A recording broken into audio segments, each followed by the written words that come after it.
안녕하세요. 새로운 한 주가 시작되었습니다. 8월 10일 월요일입니다. 오늘 말씀 고린도전서 3장 10절에서 17절입니다. 바울이 3장에서 두 가지 비유를 하는데 하나는 그 농작물을 가꾸는 비유고 하나는 건축하는 비유입니다. 여기에서 바울이 나는 터를 세웠다. 이 터는 예수 그리스도라고 얘기합니다. 그리고 각자 그 위에 어떻게 세워나갈지 조심하라고 얘기합니다. 여러분의 삶의 터는 누구입니까? 예수님입니다. 예수님으로부터 우리가 이제 신앙생활에 그 건축을 해나가는데 무엇을 조심하라고 합니까? 어떠한 재료로 세우는지를 조심하라고 합니다.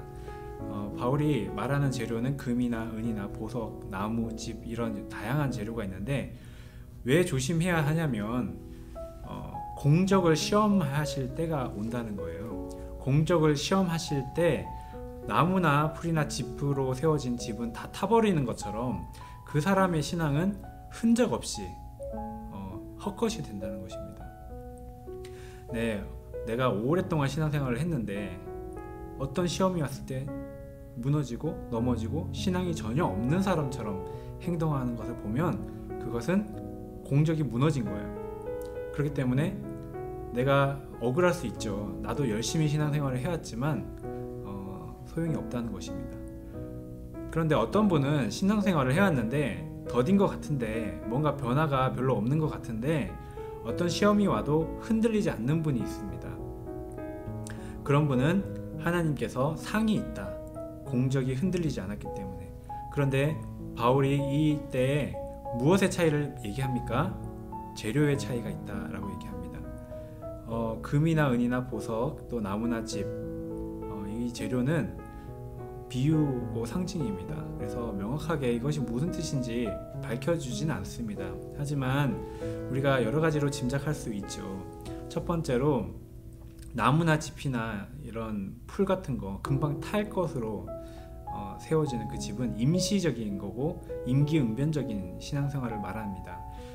베드로가 변화산 상을 위해서 예수님께 이 영광이 너무 좋으니까 우리가 여기가 좋사오니 초막 셋을 짓고 살자고 합니다. 이 초막 셋을 짓자라고 했을 때 그 초막이 바로 풀이나 나무나 짚으로 세워진 집입니다. 그런데 이것이 허락되지 않았습니다. 왜냐하면 십자가 없는 영광은 하나님께서 허락하지 않으시기 때문입니다. 흔들려 버릴 신앙생활, 하나님께서는 그렇게 신앙생활 하지 말라고 하시는 거예요. 금이나 은이나 보석, 그것은 뭐냐면 흔들리지 않는 정말 어떤 시험이 와도 그것이 확고함에 흔들리지 않는 그런 재료로 신앙생활을 하라는 것입니다. 즉 십자가를 통과하지 않고 그냥 유익만을 구하는 신앙생활은 시험이 올 때 우리도 쉽게 흔들릴 것을 예상할 수 있지 않습니까?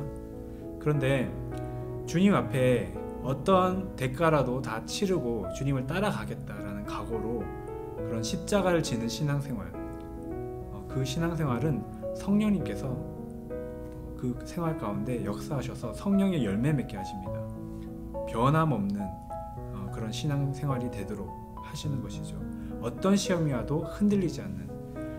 그렇기 때문에 우리는 어떻게 신앙생활을 하고 어떻게 세워나가야 되겠습니까? 저는 처음부터 십자가를 지는 그런 각오를 하고 신앙생활을 해야 된다고 생각합니다. 그리고 우리의 겉모습이 아니라 우리 마음 내면에서 우리의 성품에 변화가 있는 그런 신앙생활을 해야 될 줄로 믿습니다.